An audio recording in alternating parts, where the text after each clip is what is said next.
4th of July, on the 4th of July, we are having a rally.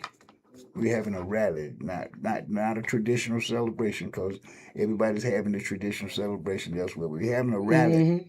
We're having a rally to start a boots on the ground kind of movement to make sure that we get so many votes at the poll that we just overwhelm the millionaires attempted by these elections. And we need to do that starting on the 4th of July. So this rally is rallying people, veterans first, right? Because I think veterans need to take leadership here, because a lot of people are kind of naive or either blindsided. Now, we don't expect every veteran that took this oath to participate. Right. Because some of them been bought, bamboozled, or bullied. Well, I'm going to give you an example.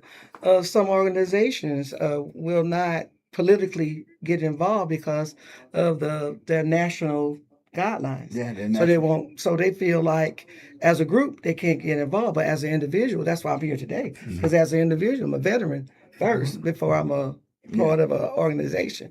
So we got to get that to them. You remind them that they're veteran first. Before we part of VFW, DAVs, National Association of Black Military Women, whatever. We need to. So that's a good point, because a lot of these VSOs, like you said, they have a national policy that you can't politically, get in political stuff.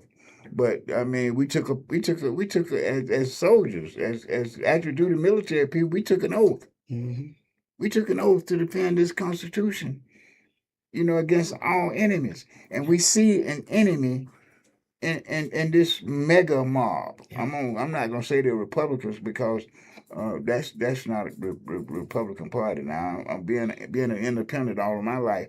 I have voted for Republicans. I have voted for Democrats, because I don't feel like either party is perfect. So I try to throw my vote at the person that running for office, right? And hope that that campaign is a true campaign of what they're doing. And some of them have been. But what we see in this mega mob, they are just true to this commander-in-chief that's destroying the Constitution. He don't have any respect for the Constitution. And we got a Supreme Court that's endorsing it. So we got a problem.